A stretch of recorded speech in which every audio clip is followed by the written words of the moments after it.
Utah, a place with over 22 million acres of public land, 6 national forests, 5 national parks, and the endless opportunity to captivate your next adventure. The 4 of us have just 10 days to explore this area and experience what makes this part of the world unlike anything else. From the deep, vast canyons, cathedral-like sandstone hills, colors written into the landscapes that seem otherworldly, and trails that felt like we were the smallest speck on the map.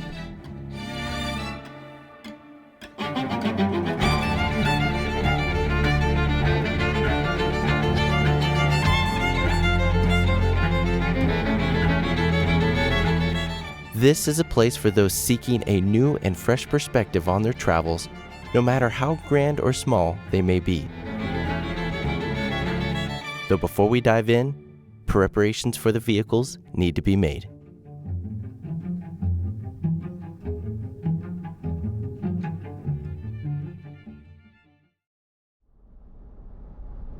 Before embarking on our trip, I am taking on a separate venture of my own by driving 20 hours to Castle Rock, Colorado. Why, you might ask? Easy. After reaching out to the team at Rooftop Overland, they were more than willing to help create the very first prototype rack for the new 2023 Jeep Grand Cherokee 4xe. While this platform is far from popular in the aftermarket realm, it's refreshing to see companies such as Rooftop Overland willing to take on projects such as this to help pave a new path on what's possible. Okay. With only needing to lend the Jeep for a couple days, the team at Rooftop got to work while I watched in awe of their craft.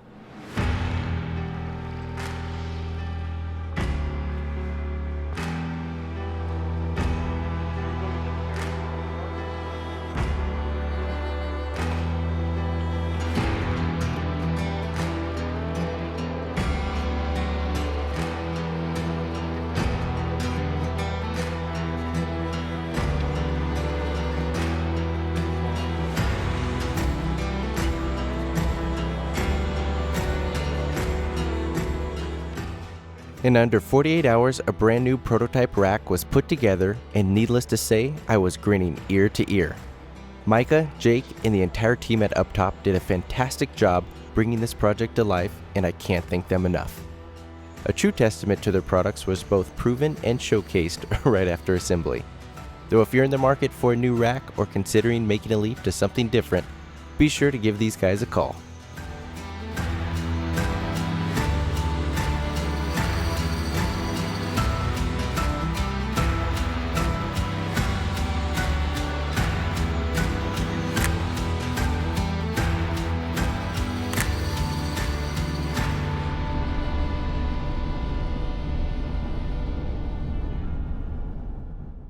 For those asking, the drive home with the rack was nearly silent in terms of potential wind noise. Even while driving at interstate highway speeds, I was truly impressed. Though the next order of business would be the introduction of our new rooftop tent.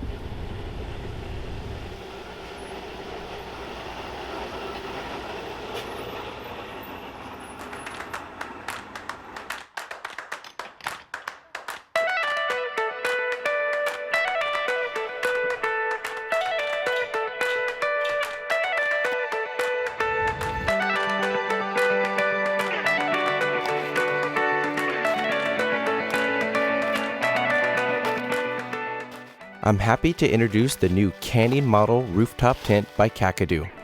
Being highly functional while providing a rapid deployment and pack down, this wedge-style tent will be our new home base for the trip. While I'll be going into full details later on, what will make this tent a game changer in the long term is the ability to mount various pieces of gear to the sides and roof with their integrated T-channel system.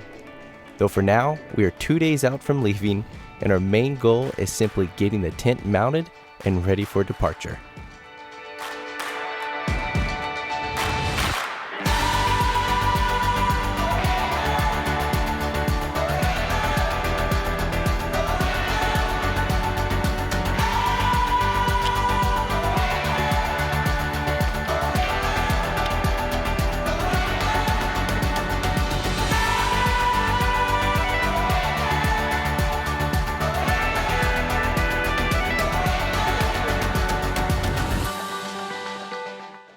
Now, many of you may recall the prior iCamper tent on here from before.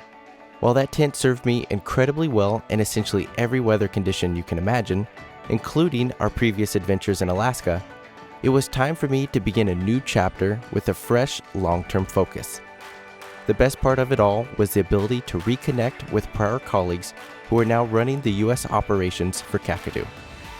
For me, this was the most positive outcome, to focus on new opportunities while having the true support of not only a great company, but also close friends.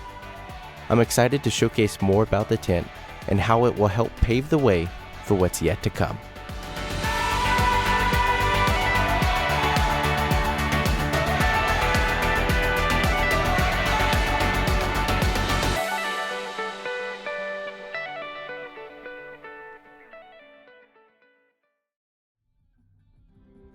Our final stop before departure was visiting one of my local Seattle favorites, Beyond Clothing. Having used their products for a number of years, these guys have set a new standard for me when it comes to technical and durable outdoor wear.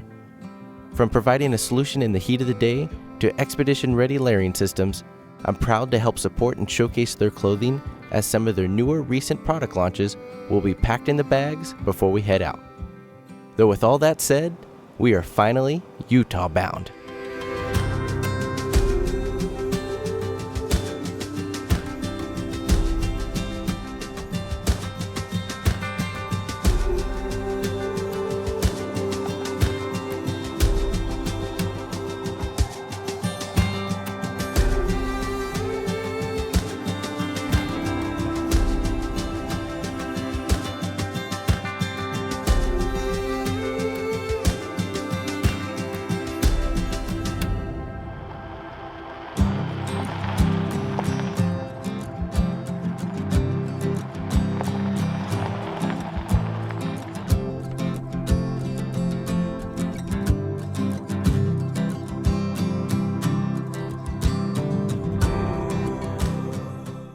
With a home base in Washington State, we made the 10-hour push to Twin Falls, Idaho for day one. Shelby was a huge help in finding camps along the route, and what we woke up to in the morning was nothing short of beautiful, though it was a tiny bit chilly with the temps.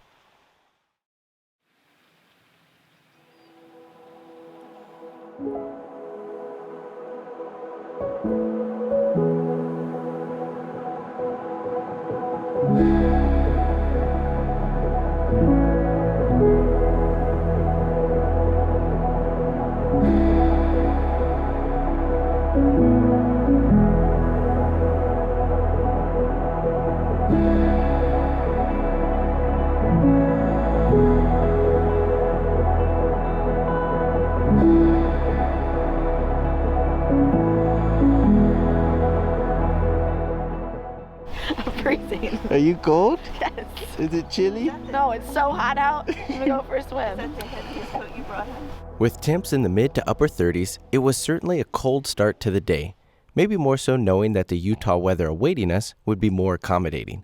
Regardless, it was a quick morning of coffee and breakfast before getting back out on the road. All right, so not a bad spot for night one. We landed in Twin Falls, Idaho here. Shelby actually found this awesome little site here on Snake River.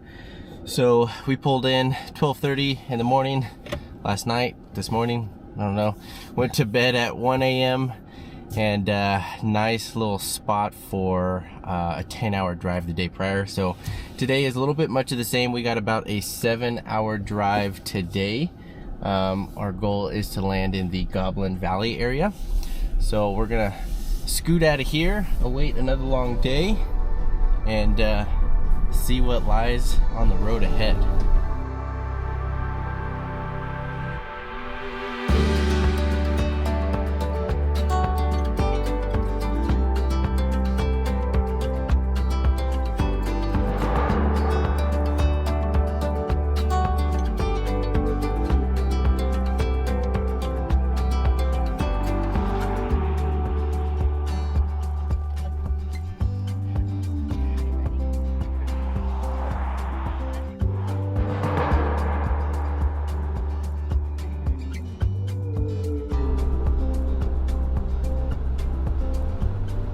After another long day of driving, We were soon pulling up into camp for night 2. This was an area just outside of Goblin Valley, which would set us up for success the following day as we wanted to check out that state park. Though as we were pulling into camp, the colors of sunset were just getting started. Needless to say, it was a rush for grabbing the camera and witnessing our first of many incredible evenings here in Utah.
What do we got?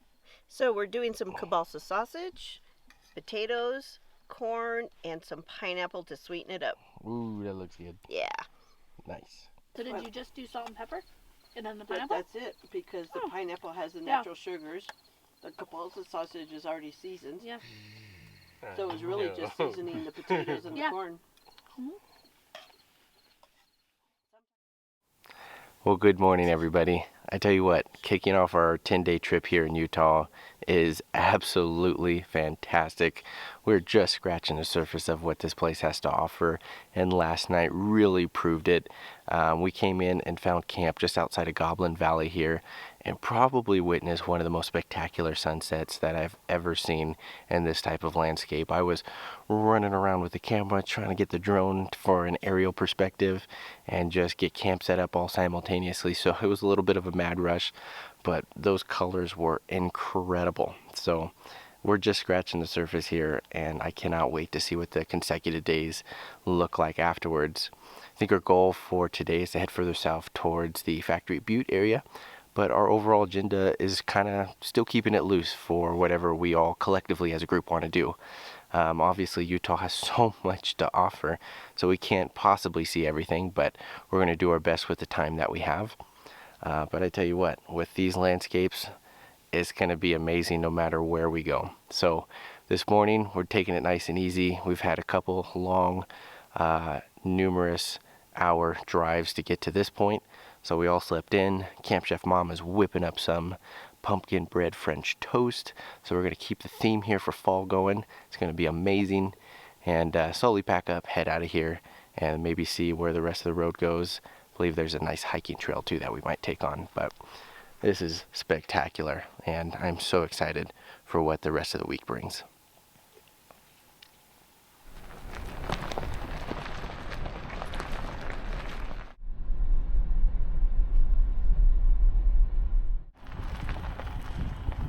The late morning plans consisted of heading towards Goblin Valley State Park. While it may not be a destination for all the hardcore overlanders out there, it is a stop we collectively wanted to see, and I'm thankful we did. Acquired by the state of Utah in 1964 to be designated as a state park, Goblin Valley is a showcase of geologic history sitting at 5,000 feet in elevation. Exposed cliffs reveal parallel layers of rock bared by erosion. Because of the uneven hardness of sandstone, some of the patches resist erosion much better than others. The softer material is removed by wind and water, leaving thousands of unique geologic goblins, or otherwise called hoodoos. Water erosion and the smoothing action of wind-blown dust work together to shape the goblins that you see today.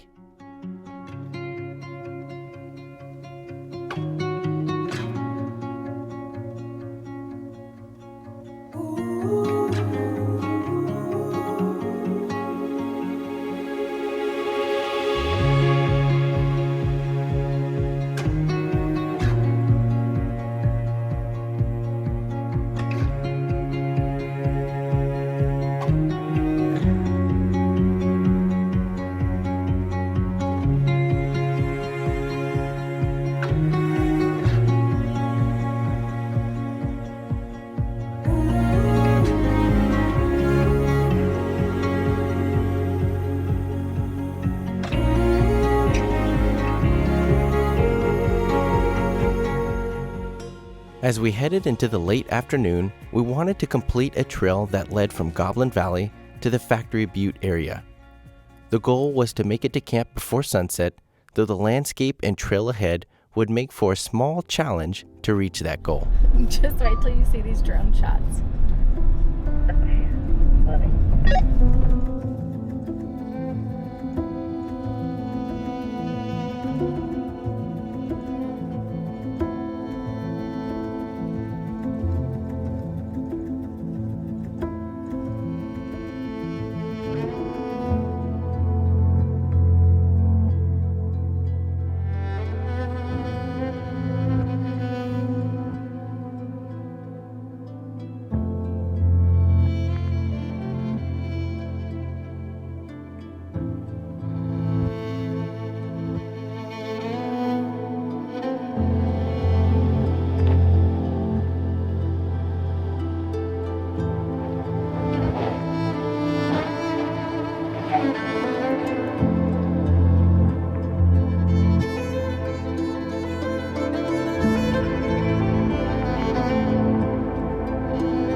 This trail was unlike anything I've ever experienced.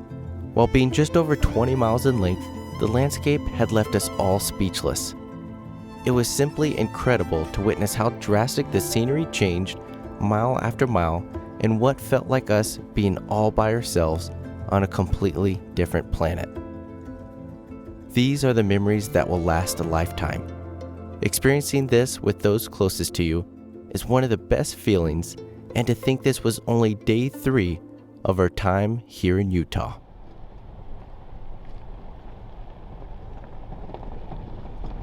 Just wanted to tell everybody how proud I am of you taking on that trail for the large part all by yourself, as we kept swapping back and forth, and it's easier for you to drive and me run around with the camera. Yeah, we went from you're not allowed to drive the vehicle to crossing rivers. Yep, you did. Real quick. You did it. I'm proud of you, and we didn't get stuck.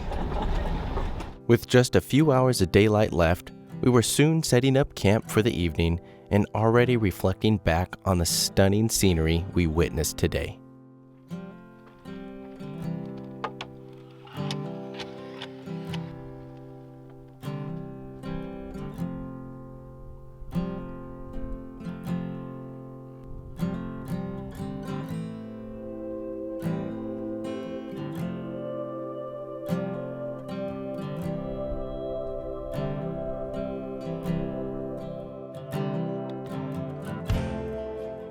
I'm so glad to have Shelby, Camp Chef Mom, Charlie, and Maverick joining along for this trip. With the full agenda on the upcoming schedule, there is still so much of Utah left to see.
Well, start of day 4 is on a good note. Camp last night was incredible, and sunrise this morning was even better. The views out here are spectacular, which is why we were okay to camp near a little bit of a crowd, knowing that this canyon-like view and all the different spines and how everything just kind of looks with this landscape out here is absolutely stunning. So we're gonna work our way back on the main road after we complete this trail and look at hitting Capitol Reef and some of the nearby areas as well. But hopefully we can get to camp earlier today, because it's been a mad dash, and probably see that in the filming a little bit. It's just constantly driving, getting to camp just before sunset, the craziness, filming that, and then dinner at 9 o'clock at night. So maybe we can change the pace a little bit so our entire duration of our trip isn't like that. But so far, so good. Utah is simply stunning. Our first stop of the day was visiting Capitol Reef National Park. It's a personal goal for all of us to try and visit as many of the parks as possible while incorporating on our trips. Utah was certainly no exception. With over 240,000 acres and being designated as a national park on December 18, 1971, Capitol Reef has something for everyone who visits here. Knowing we only have a few hours before needing to press on, we decided to do the highlight venture through the park. The first stop was to witness the Fremont Culture petroglyphs. This area is an easy roadside find and showcases signs of those who lived here thousands of years ago.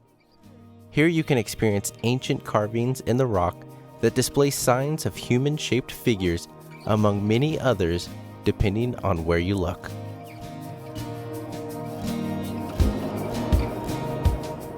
Even with the number of acres Capitol Reef has, there are a limited number of roads that allow access by vehicle.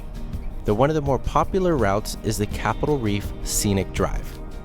This road is just under 8 miles one way and offers incredible views with numerous roadside pull-offs to enjoy it all. The one area at the end we didn't plan on driving was the Capitol Gorge Road. As we winded our way through the initial narrow dirt road section, it was amazing to see the towering walls on both sides as we continued through the canyon. Back in 1884 to 1962, this was a through road, though today ends at a hiking trailhead within just a few miles. These canyon walls are a dramatic evidence of how weather has played a factor here with the countless years of erosion.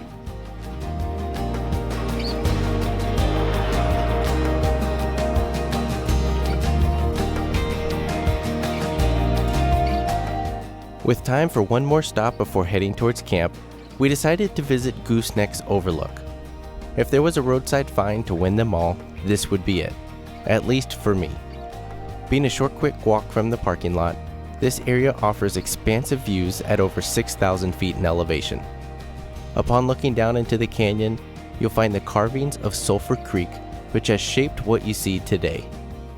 Coming here at sunrise or sunset would have been absolutely stunning, though with the goal of finding camp before dark, we were soon pushing forward.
Well guys, we did it. We found camp before 6 o'clock, and in my book that is a win, especially at the pace that this trip has been going. So we ended up getting a spot here. There's endless of them, by the way, but we're not too far outside from the Mars Research Station. There's kind of like a segregated area that is strictly used by them because the landscape out here mimics of what they would research of that on Mars. So it's kind of unique, and you know, even flying in, some of the drone footage looked exactly as this is completely otherworldly, and it's absolutely amazing. These hills here are like it's almost like a cake or some type of dessert with layers in them.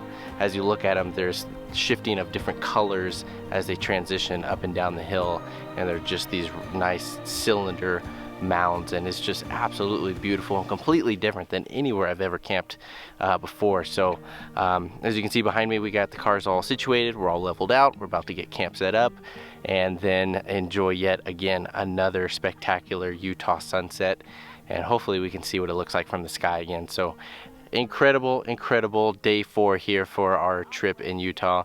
So excited for what this entire week is yet to bring, and you know, even starting off here for Monday, absolutely amazing. So love it, can't wait to see where the evening takes us and the consecutive days, but let's get camp set up and go from there. So the one thing that I do love about this tent is literally just 4 locking latches, 2 on each side. Unclip those, the gas struts inside take care of the rest. Camp is set up, super easy.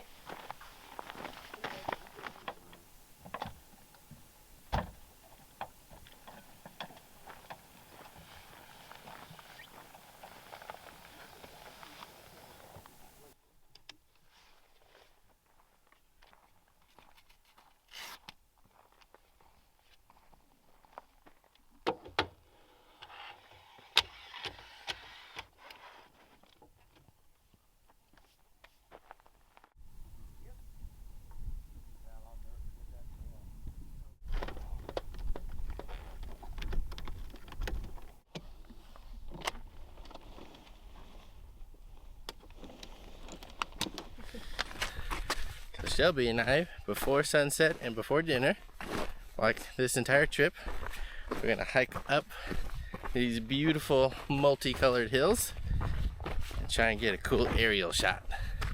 What you think? Pretty excited.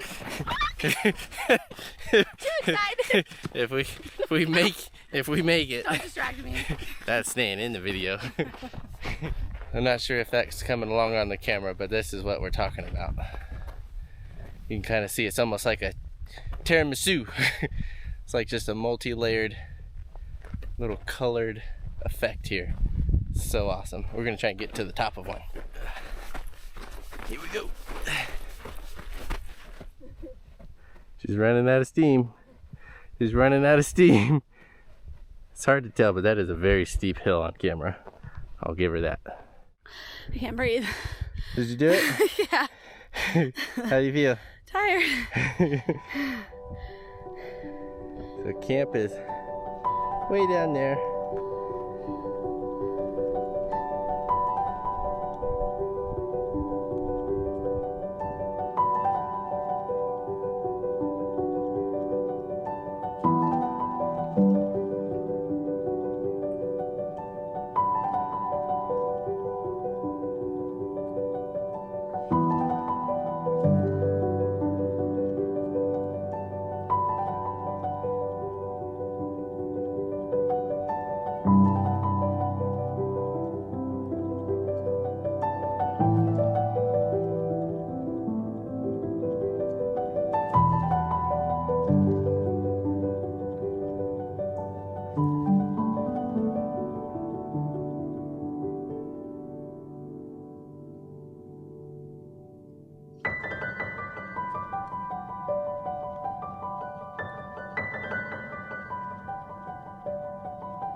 on the app and his phone. It helps him. But if you look, okay, so I see this. I see this. do you see cluster. how there's like a triangle? Yes. And there's a thing that looks like a tail. Yes. So that's Cassiopeia.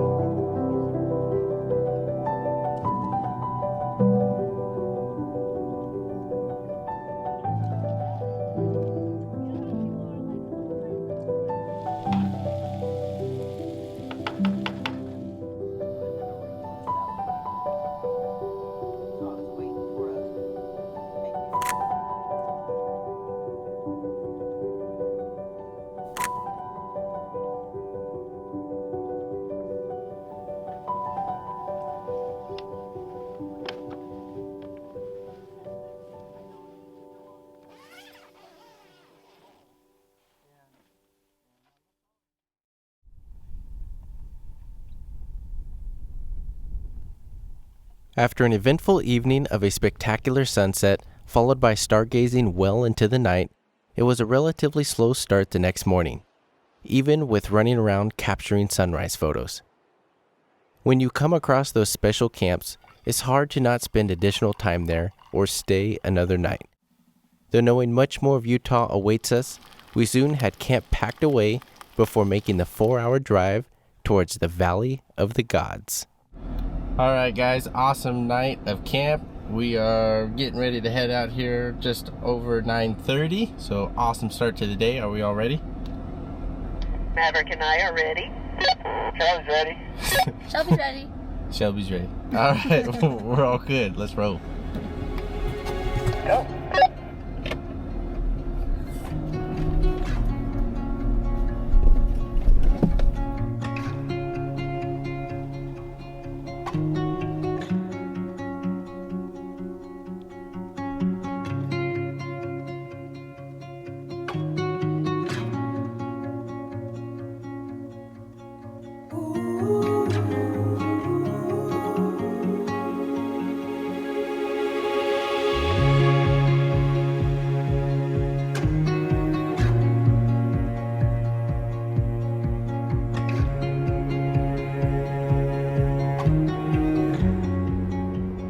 Along our drive, we made one quick detour towards the Natural Bridges National Monument.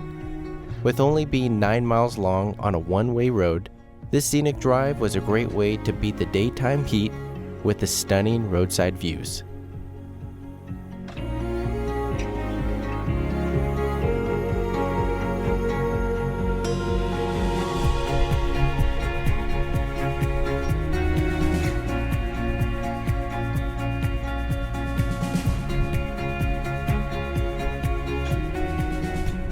Shortly after visiting here, we found ourselves driving along the Maki-Dugway Road, which drops over 1,000 feet in elevation, has tight switchbacks, all while being on a 10% grade. Of all the typical gravel roads driven so far, this one had some of the most scenic views I've witnessed while leading us right into the Valley of the Gods.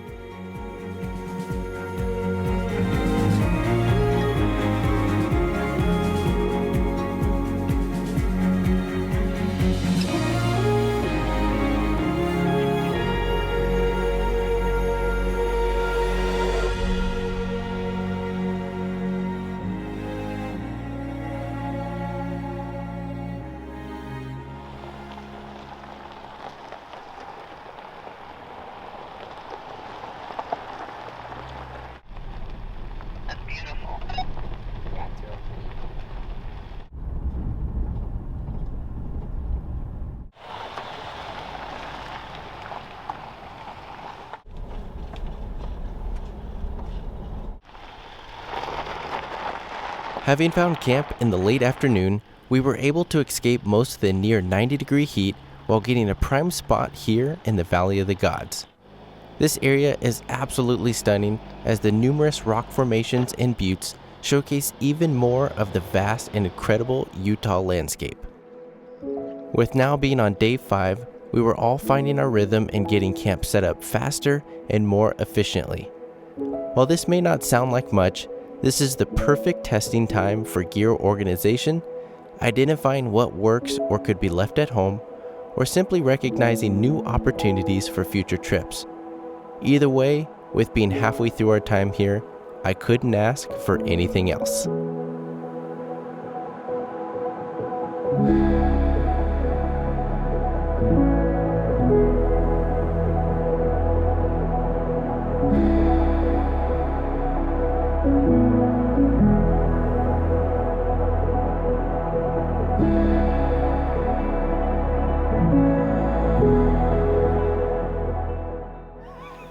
I never really have a script when I do these things, but it's nice to have company on it finally. Oh, okay. All right, well, this is Shelby's first update mid-video, but we found camp for day 4? Day 4? Group decision, day 4? Yeah. So day 4, we're out here in the Valley of the Gods, and it's a beautiful area. Incredible amount of dispersed campsite opportunities, beautiful views, and it's a really cool kind of a loop drive as you come through here. So middle of the week, obviously with us cashing in some vacation, worked out great. We damn near have the entire place to ourselves, and it is absolutely stunning. We caught yet again another fantastic sunset, and should also be another fantastic sunrise come tomorrow morning. I don't think I'm gonna get up for that one. Nope, we're gonna sleep in. Are we sleeping in? We've gotten up twice for these sunrises, and it's a little taxing day after day, and staying up to watch the stars late at night. So I think we have a nice meal planned by Camp Chef Mom tonight, and going to be another relaxing evening around the fire. So far Utah has been fantastic, and very much looking forward to where the rest of the week's going to take us. That's awesome. Boom. Just like that.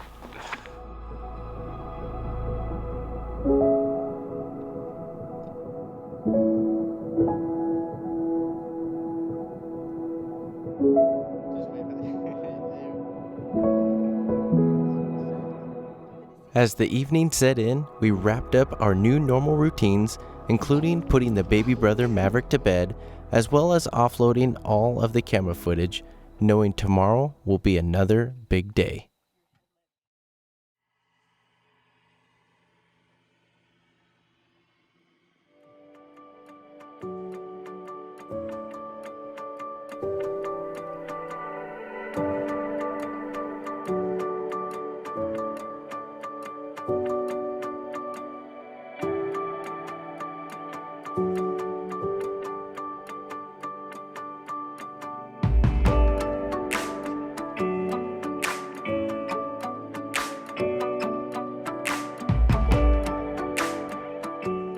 With a quick pack down of camp for the start of day 6, we wanted to switch things up just a bit.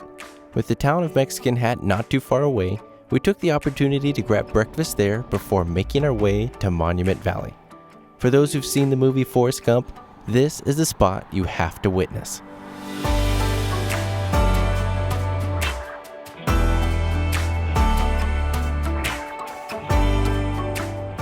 To get a more up-close experience, we ventured to the Monument Valley Navajo Tribal Park. Due to the land it sits on, this is a paid entry area, though for $8 a person, you can drive the 17-mile loop, showcasing the vast and beautiful landscape this place has to offer. The fragile pinnacles of rock are surrounded by miles of mesas and buttes, shrubs and trees, and the wind-blown sand, all comprising the magnificent colors of the valley.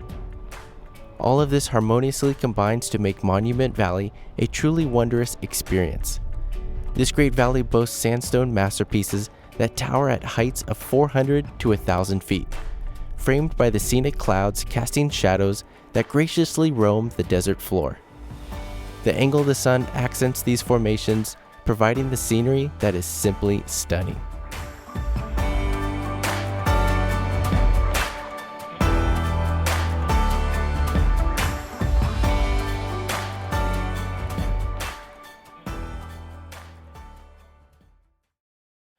So if there was one state park to visit and stay at here in the southern portion of Utah, it would be Goosenecks State Park. We are calling this place home for tonight, and I couldn't be happier. The views here are absolutely amazing. We're kind of camped almost like a dispersed camping in a way, even though it's a state park, along this really long, massive ridgeline that overlooks into almost like a mini horseshoe bend. And running down below is the San Juan River, and we have a perfect viewpoint right here on this bluff looking at that, and I'm so incredibly happy to have yet another incredible campsite. So literally for $10 a night per vehicle, you can camp here, and it's basically just kind of wide open. We have some neighbors, but it doesn't even feel like that with how spread apart the quote-unquote sites are, even though it is kind of a dispersed area. So absolutely amazing. Utah continues to deliver, and I couldn't be happier. But now that we're kind of situated, we're getting ready to set up camp here before it gets dark. I wanted to kind of just go over some of the vehicles as far as what we have all set up and kind of each one's particular means and priorities. So with mine, it's kind of a redundancy. I have overflow of different kitchen gear, cooking equipment, recovery gear, all the production gear such as our cameras and whatever. So all that kind of lives in that, and including Shelby and I being the main ones in there with all of our personal gear as well. As far as in Camp Chef Mom's and her Grand Cherokee, which is an older model similar to that of mine, she's all things galley and kitchen. So she's hosting a large majority of the food, a few of the dry goods, and of course the 100-pound baby brother German Shepherd Maverick. He takes up quite a bit of the back seat. So between that and her personal gear, that's what's kind of living out of that Jeep. And then as far as with Charlie and his Subaru Outback, he's kind of the overflow of everything that we kind of need in between that doesn't fit with the two other Jeeps.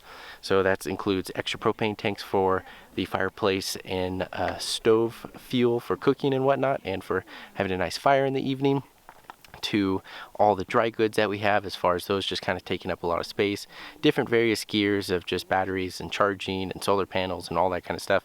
All that lives in his Subaru, which is nice to just kind of subset some of that gear that just doesn't fit or that we don't need in the other vehicles. And between all of us, it works out pretty nice. Even on the trails that we've done, he's able to get to the same places, which is impressive in that alone compared to the normal vehicles that you see on these types of trails out here. So overall, between the 3 different vehicles and those basically living out of them here for the 10 days, I think we've got a setup pretty dialed in, and it's working out really well. So with our halfway point of the trip, I kind of wanted to just briefly go over that and showcase some of that, because I think we've gotten into a good rhythm now that we've kind of set up, tore down, done our activities during the day, and having a really good flow as far as how each day progresses.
Well, good morning, folks. Before we pack down and head a little north to Moab for the next few days, I wanted to just kind of go over real quick the brand new Kakadu Canning rooftop tent.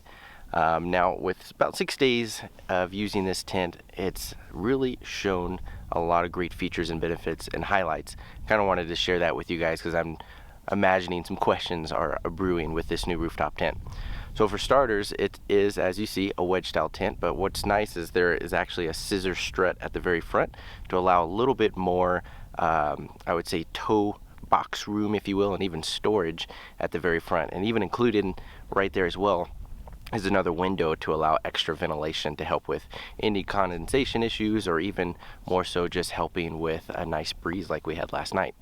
On top of that, you do have 3 other main windows around the perimeter of it, and then the included rain fly that attaches to the top there, and then 2 tension poles at the rear to help hold that in place. What makes this tent so unique is not only does it deploy and pack away extremely quick, we're talking like a matter of seconds, but there's also a really nifty T-track system that runs the entire perimeter of the tent to allow mounting endless accessories. So unfortunately I didn't have enough time to do it on before departing for this trip, but plans in the future are going to be mounting an awning to the side so we can just put those brackets right into that T-track system. Of course, mount the awning right to those brackets and we're done. And then anything else around the surrounding perimeter as far as area lights, max track mounts, you name it, your kind of possibilities are endless with this. And then also included with the tent itself are 2 crossbars at the very top, and they're really low profile too, which I like to help just keep that slim profile look really nice and appealing, if you will. So plans to put up there, you could obviously put like max tracks or traction boards or bikes or kayaks or skis or whatever you want to put up there. It's really nice that those come included. As far as the inside goes, there is an actual internal LED light that comes pre-installed ready to go, and I can just power that with a portable power bank when I bring it up into the tent at night. There is a storage compartment attached on like bungee cords at the very top of the shell, so when you go in, it's going to be right on the very top at the wedge when you open up the tent. There's multiple storage bags and compartments in there, and what's really cool is there's a clear vinyl, so if you're like me and like to maybe put on a movie at night before you go to sleep, I usually bring my tablet up there, put it in that clear vinyl sleeve, and then you can see right through it. And best part, you can still control the touch screen, so you don't have to take it in and out if you need to pause it, adjust the volume or whatever. So that's really nice. I do enjoy that. The mattress that comes with it's a memory foam mattress, and underneath is a condensation mat. The memory foam mattress is about 2 inches thick, I believe. I really like a little bit extra comfort when I sleep, and not gonna lie, I kind of just prefer that because I am a side sleeper, so sometimes my shoulders get a little sore. So what I did is I purchased the Hest Dually Long. It's a aftermarket memory foam mattress that's about 4 inches thick, and it's really nice. What I did is I took the stock mattress, traced the aftermarket Hest mattress, and basically all I did was just cut a few inches around the front to custom fit it around the front gas struts where those scissor lifts are at the very front where it articulates. It fits perfectly and it's extremely comfortable. So for longer trips like this where we're putting a lot of nights in it, I just want to sleep well and be well rested for the next day. So having that in there is amazing. I am still, however, able to leave a sleeping bag in there and then 2 pillows as well, so it closes up just fine. It does require just a little bit more tucking of the canvas when you do close the tent, but otherwise it packs down perfectly fine. But overall, I absolutely love this new tent by Kakadu. It fits perfectly on the vehicle roof line, especially with the surrounding perimeter of the up-top overland Zulu roof rack. So it really matches up amazingly well, and I'm extremely happy with how fast it deploys and packs down. And then best of yet, I don't have to deal with an air mattress anymore, getting into camp and deflating it and doing all the folding and packing away and all that good stuff. We can just simply pack it down and call it a day. So that's exactly what we're about to do, and we're gonna finish up breakfast here, work our way north to Moab, and see where the rest of the trip takes us.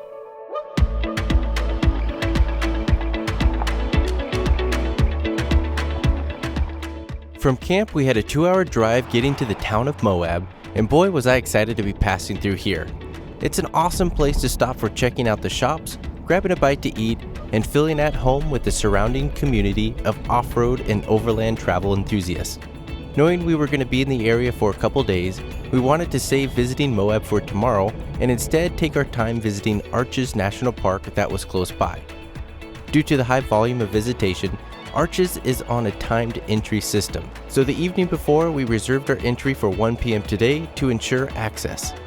By doing it this way, the park can better manage the flow of visitors while helping ensure your experience is more genuine than what you'd expect when visiting a theme park at peak season. How are you? Good, how's it going? Good. Here is the pass-in ID. And then here's the timed entry. Awesome. Thank you. Yep. Perfect. Thank you, buddy. Appreciate it.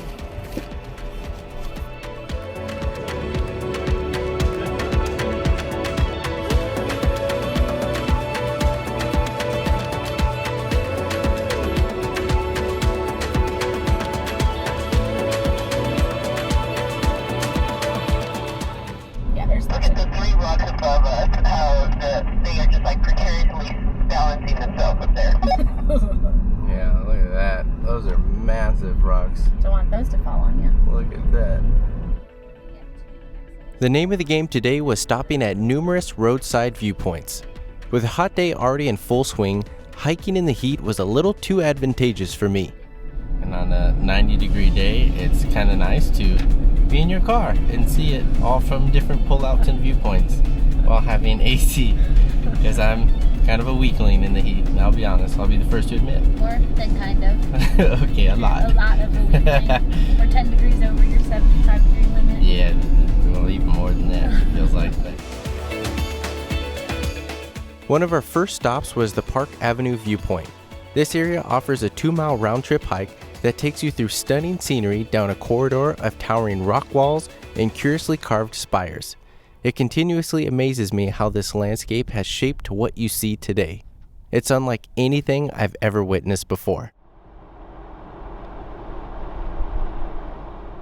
One of the most iconic features in the park, Balanced Rock, stands at a staggering 128 feet tall. While it may appear to be an epic balancing act, it's actually not balanced at all.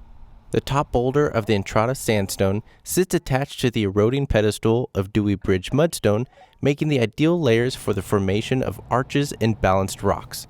Though as we continued on, it was incredible to experience the countless wonders that arches had in store for us.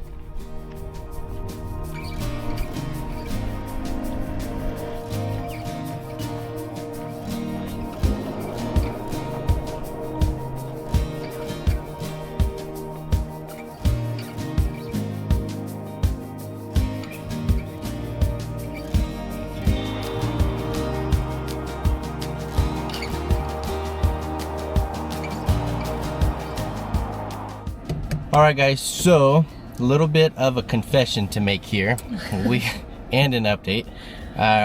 With us 6 days on the trail now out of 10 total, as far as hygiene goes, we've been using body wipes, and that's okay. They do have a good use and to a point, but with the ambient temperature being rather hot, us being just kind of dusty and gross, and the fact that I may have forgotten the charging cable to my Kakadu Outback shower unit that I was going to share for everybody to use, we're kind of in a tough pinch here because we'd all like to take a shower. So together we have banded our needs and our wants, and we did a hotel for really the evening. We're not staying in it by any means, but we are going to utilize the facilities and the resources thereof to have all of us take our showers and if we can, maybe even use their ice machine for drinks later at camp. But while we're in town, we'll get resupplied up on everything else, so it'll be worthwhile. But yeah, first time I've needed to book a hotel while on a trip, but I think it's for a good reason, and you guys will forgive me. I need a shower. So I think we all need a shower. So we're at the motel now, gonna do that, and then we'll get to camp.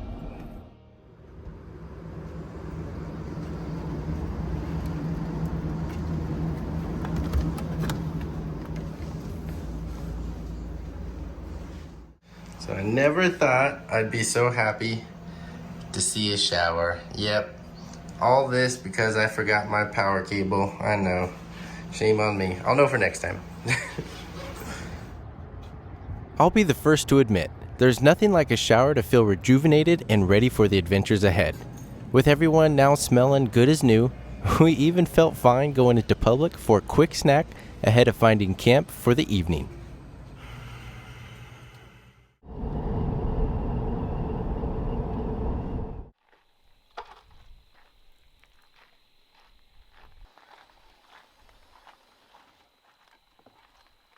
Plastic, and I had to sit there for about 15 minutes or so.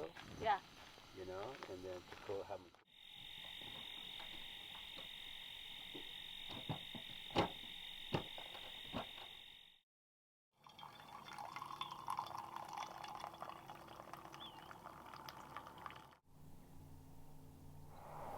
Well, good morning and happy Friday, everybody. We are camping at a decent little pull-off here just outside the town of Moab, and it's actually not too bad. Even though it's somewhat close to the road, the views are amazing. There's actually a shaded little pavilion thing here with tables and all that good stuff, which is actually pretty nice.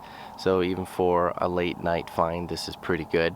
Reason being, this sets us up for success for today, because I think we're going to do a little change of pace. We're going to head into the town of Moab, go check out the shops, the eateries, have a nice little opportunity to get out of the cars and do a little walking around before it gets too hot. And then maybe for the remainder of the day into the afternoon, we're going to go into Canyonlands National Park and then catch sunset, I believe, at the Dead Horse State Park. So trying to see what we can while we can with the remaining few days here in Utah before we start making our trek all the way back to Washington and doing that over 2 days. So Utah has been fantastic. We tried to see what we could with the time allowed and ensuring everybody's list of sites were checked off. But so far it's been incredible. So we're gonna get camp packed down before it gets a little too hot and head into the town of Moab.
For those who don't know, one of Shelby's favorite things to check out are gift shops.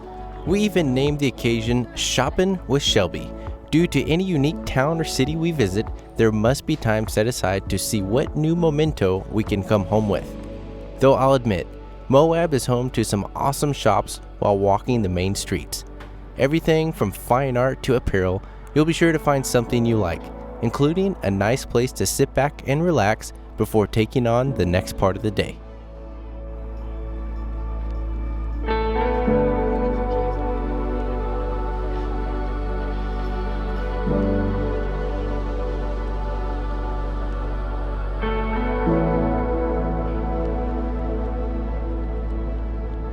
It wasn't long until we made our way to Canyonlands National Park, making for our third park visited for this trip and collectively checked off the list.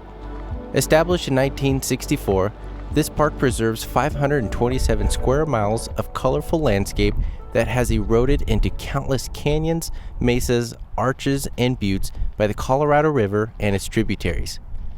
The Colorado and Green Rivers divide the park into 4 districts: Island in the Sky, the Needles, the Maze, and the rivers themselves. While these areas share a primitive desert atmosphere, each retains its own character and offers different opportunities for exploration.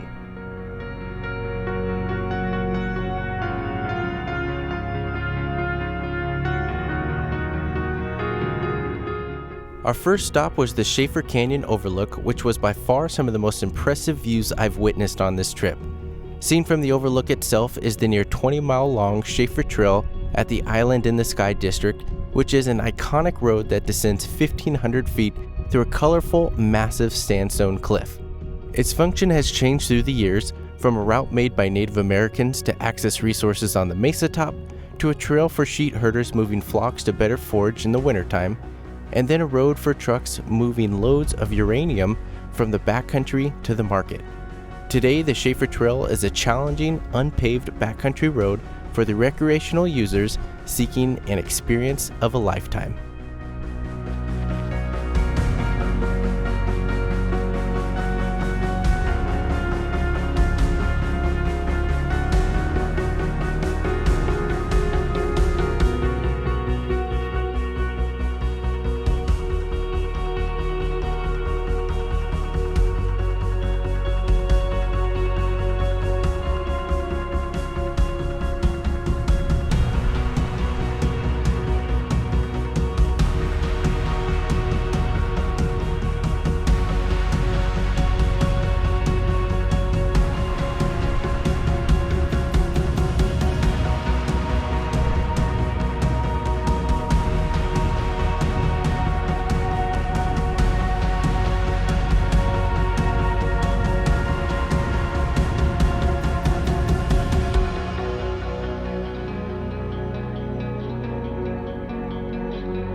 Knowing this might be our last epic sunset of the trip, we wanted to do it in style. Shelby had planned for an evening at Dead Horse State Park, which is a favorite location of hers for such an occasion. With the rest of us having never been here, this would be a moment of a lifetime, witnessing such scenic beauty to an already unforgettable day.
Today marked the beginning of a 2-day trek back home to Washington State. With it being our final day here in Utah, we wanted to make the best of it by visiting one final iconic location. So with camp slowly getting packed away, we pushed on for the last and final part of the trip, though the dark clouds in the sky had me thinking our plans might have an alternative ending.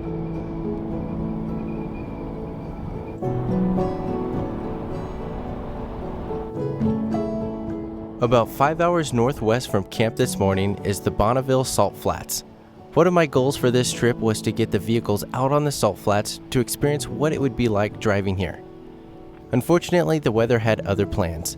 With heavy rains in the forecast all day, the salt flats ended up turning into a massive lake in certain sections. Clearly, this was not ideal and made for an interesting view as we stood on the shoreline taking in the scenery.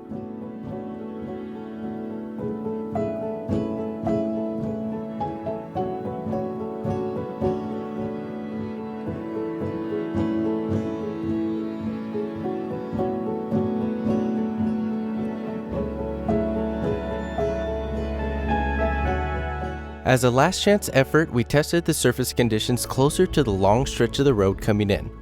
From what it felt like, it seemed doable. So we gave it a go to at least say we drove a small sample, though knowing one day we'll have to come back for a future trip and experience more of what this area has to offer.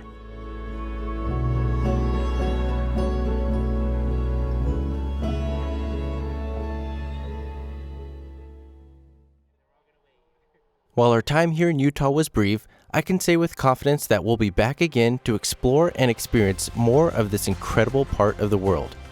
This trip was unlike most I've done in the past.